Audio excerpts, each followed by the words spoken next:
right, so I'm sure most of you remember buying a ticket, you had to fill in the field where you have to put in a short, interesting fact about yourself. Well, for me, whenever I'm asked this question, what is one weird or interesting fact about you? I answer, it takes me 4 hours to commute to and from UBC. So let that sink in for a bit. I wish I'm kidding.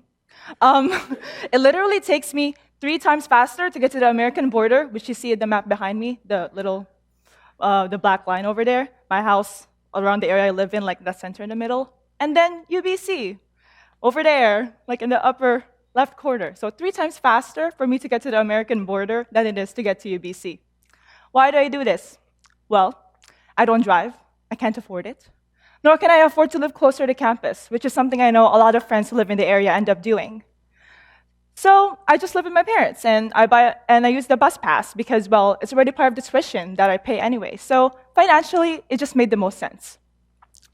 But even though I saved money, I paid with something else. I paid for a lot of time lost. And yet, for a really long time, I was really stubborn about this reality of my commute. So like at the peak of my involvement, when I was really super duper involved on campus, I had 3 extracurricular positions. One of them was organizing an entire conference. I paid entirely for my tuition fees. I had 3 jobs, and I had a full 5-course workload. Add to that the fact that I'm on a bus or a SkyTrain for 4 hours, 5 to 6 days a week. So what would often happen is that I'd be on campus for an event, for a club event until 10 p.m., be home by midnight, then sleep for 6 hours, get up at 6, leave by 7 a.m. for a 9 a.m. class. Or I'd be on campus on Saturdays or Sundays because there's events just like this one, where I thought, well, if I wanted to be a well-rounded leader, which is what I always wanted to be, I should be there. But it was an incredibly frustrating process. It still is. There was just literally no win-win. My stress areas would shift around very fast. Of course, I was thinking, oh my God, I need to maintain all my grades. I need to be a straight A student. Then next second, I would think, oh my goodness, I need to do well in my extracurriculars. I'm absolutely passionate about Model UN, which means going to conferences in different cities to compete for UBC, and I wanted to do well in that. Or, of course, I stress out a lot about earning money, $5,000 a year of tuition, my cell phone bills. But it was just an incredibly frustrating process, as you can imagine, because there was just no win-win. I realized that if I wanted to be a well-rounded leader, a known figure on campus, it was a process that wasn't going to go by without a hitch. I had to give something up. And for me, it was grades. My parents are in the audience, I'm very sorry, but my GPA is not the best for somebody with a very long resume. So for a long time, I honestly just thought that I was an anomaly, and it was because of my weird commuting situation, 4 hours, who does that I was struggling. But as it turns out, this wasn't the case. I spent the past few weeks talking with a variety of students like me who tried to do it all, and students unlike me who couldn't afford to. And putting the pieces together, I just started, all these questions arose for me. Is this systematic? Is there a dynamic of privilege on campus? Would a more well-off student, completely unlike me, become a well-rounded leader with more ease? And as it turns out, yes. That's why I'm here today. I'm here to tell you that the dynamics of campus involvement, student involvement, especially in an elite school like ours, is highly tied to socioeconomic factors. So what does that mean? There's a lot of big words, right? So I'll show you a meme. That's very easy. So you see here, I'm sure you've seen this meme before. It just shows the futility of managing time as a student. It's literally impossible to have sleep, to have a social life, and to have good grades, or else you're literally defying the laws of physics. But my argument here is that for a lower-income student, it gets much more complicated because you add a whole new circle. I made this. I don't even know if Venn diagrams can literally do this. But it just shows how complicated it is for us because for a lower-income student, you constantly grapple with earning money versus all the other circles, and you just end up neglecting that lonely circle over there in the corner. And it just leads to this vicious cycle that perpetuates itself, where those who can afford it maintain this privilege while leaving very little for us who don't have it. So what does this mean in more detail? Well, thankfully, an academic has already done the work for me. Nathan D. Martin is an associate professor at the Arizona State University, and he did this quantitative study titled The Privilege of Ease, Social Class and Campus Life at Highly Selective Private Universities. So it's quantitative. He takes a sampling of students from Duke University and from different socioeconomic classes, and he tracks the amount of time that each class of students spends in different areas of student life, studying, doing social stuff, extracurriculars, etc. And he comes to the following conclusion. Subordinate class students, in contrast, subordinate is the lower class, are relatively disadvantaged along both the economic and cultural dimensions. Across the college years, subordinate class students remain excluded from several popular social and recreational activities, partly by choice, and partly out of necessity, due to time and financial constraints and greater work commitments. With less support from parents to pay for college expenses, subordinate class students are more likely to have a job while taking courses, leaving less time for social and recreational activities. What I found really interesting about his study in particular was that the dominant class, the more well-off students, and the lower class students spend the exact same amount of time towards academics. And it's really in these other areas of campus life where you see this really wide divergent path. So that's the first thing really here. Finances affect what a student can get involved with, if at all. For a lower income class student, having no part-time job is just unthinkable. Not having that source of income is unthinkable because you really cannot get by. And for a lot of university students with not much experience, the only part-time jobs available for most of us are, in retail, which I've done, and in food service, which I've also done. And these are demanding jobs, but we decide to take them on because literally not having that income stream is unthinkable. So we have that, and we just balance that against our course workload. So as you can see, extracurriculars struggle to fit in a timetable like that. So a lot of students who work a lot of hours a week just are not involved at all, and they're probably not in this audience right now. Extracurriculars struggle to fit, but guess what? We're in an elite university. We're in a university where the student culture is just always, get involved. Hashtag, apply for everything. Join this, join that. Extracurriculars make you more marketable. Extracurriculars help you make the most out of university life.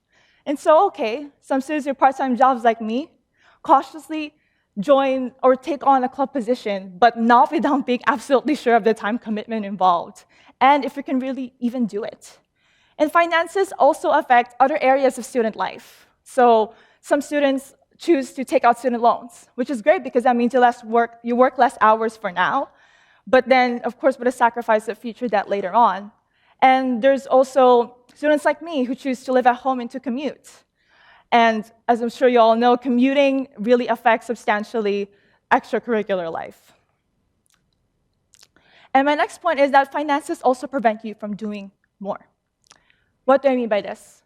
Well, being a leader is not just a position in a club, right? I'm sure you all know. And to be really impressive, as is our goal here in a university like ours, you have to do more. And universities like UBC just provide so much opportunities for us to do that. So many workshops, conferences, talks like this one, leadership development type events. But most of them come with fees attached. And I know it's not much, but let's think of my first minimum wage job.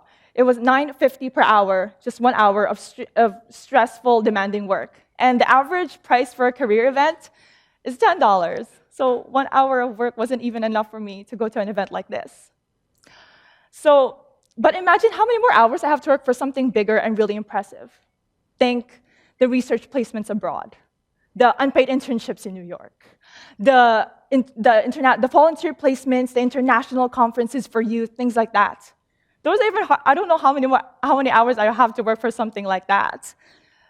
Something like an unpaid internship in Washington, D.C. for the summer, I might just ignore that because, I could use that time in the summer to work full-time in my part-time job and to earn money so I can be ahead of finances for the upcoming school year. So in a sense, bigger opportunities that often involve that you have to pay the money, they go to the students who can afford it. The impressive resume spaces go to the students who can afford it. And you earn just enough money, but you pay with time. As I'm sure you all know, jobs in retail and food service are incredibly demanding and stressful. And really, you have to work 3 to 4 times a week for the money to add up to anything sufficient to get you by. But like after hours of grilling or cooking in the heat, or standing for hours on end folding clothes and having to deal with annoyed moms, the last thing you want to, like, the thing you want just are capable of doing after is just being a decent student and like maybe like one club position if you really can. But like most of the time, you're just working and you're studying because that's most that your energy can afford. But just imagine that you do decide to take on a club position, like you're a treasurer in a club. Like that's fine, that was 5 hours a week, time that you could afford. But you end up really loving the club and you want to run for president. But being president is not easy. That's 20 hours a week of blood, sweat, tears, a lot of commitment, a lot of enthusiasm. And 20 hours a week is like, that's time that you cannot afford to take away from your part-time job for the position. So in a sense, finances serve as a barrier for students if you want to push yourselves further, like say take on higher level positions or initiating your own projects. Which goes on to my next point. Institutions almost always only recognize certain leaders, those that could afford time. So scholarship award committees, bodies responsible for recognizing students on campuses, they love self-initiated projects that impact the community, either locally or globally. But projects like these, they're not exactly easy. They take a lot of time and sweat and tears and a lot of determination and dedication. And people who work part-time, as I said before, don't have the energy, as much energy and the time to commit to things like that. So only students who could really afford the time end up making projects like these. I know it doesn't seem unfair, but the inherent unfairness of this really comes when we think of the failed simulation effect. This is a term coined by my favorite student productivity guru. Yes, I have one. His name is Cal Newport. And here he argues that the failed simulation effect means that you're impressive if you end up doing something that others cannot imagine themselves doing. Okay, so let's take a case study. And say 2 students are applying for a campus involvement award. Student 1 has 2 extracurricular positions on campus and spends about an hour commuting. Well, a panel will think, everybody commutes. That's easy. I can do that. In 2 extracurricular positions, that probably means managing finances, organizing events. That's easy. Yeah, I can do that. But student 2 finds their own club and presents the club work at an international summit. Then the committee is like, oh my goodness, what? How do you end up being accepted for an international summit, like the Clinton summit thing, right? Like, how do you do that? This just like, it's literally becomes impossible for you to imagine being able to do that. And so who do you think will win the award? Student 2. But it's unfair. It's not like student 2 worked more hours than student 1, right? And so something like this, a peer of mine that I talked to actually said that this really reflects how the view of a student leader by institutions is incredibly shallow and undeveloped, in that it's just a blanket term. Student leader is used as a term to blanket over all the students, and there's no awareness of what actually goes behind that term, of the hard work and realities that goes behind that term, and how actually holding one club can actually already be an amazing thing. So if you're on the other end of the socioeconomic spectrum, and if your parents have the amazing ability to pay for all of your costs of going to school, you have privilege as a student leader. This means that you can afford the money, you can afford the time, and therefore you balance with relatively more ease. You can afford that summer going away, researching on your own. You can afford to create your own project and be really passionate and dedicate all your time to it because you're not worrying about working enough hours at the restaurant or not pissing off your boss off because you were asking for a day off for the club retreat. It's a complex issue, and there's a lot of nuances to it. And this problem of recognition and accessibility doesn't just apply to the 18 to 22-year-old undergrad student. It also affects mature students, parents who go to university. But I really wish I could go through all these nuances right now, but my goal is to bring this issue up in the first place so that we can start thinking about it. It's an important issue. And just Keep this in mind and reflect well on it moving forward as campus and community leaders. You're all here. You're spending 6 hours of the day. That's a pretty decent work shift. To learn, to be inspired. You pay $12 for a ticket. That's not even 1 hour's work in retail and food service. It's an incredible privilege that all of us are here today. But just think, what if the student who needs to work, who needed to volunteer, who needed to look after their kid, could be here instead? Imagine how much different our experiences here would be. There'd be a wider variety of voices, of perspectives, of experiences. And that's exactly why this issue is very important. If you limit the recognition and the resources and accessibility to only a certain amount of people, you limit your investment. You hear the same voices over and over again, and you give privilege to a certain type of experience that not only hurts universities, but societies in which university students eventually integrate into. So what can be done?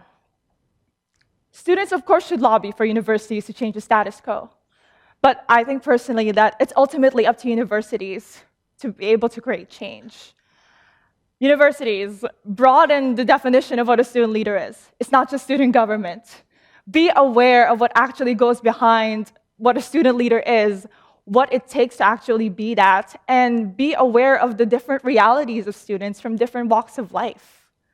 Give more resources to us. If you're going to increase tuition, put it towards resources for students.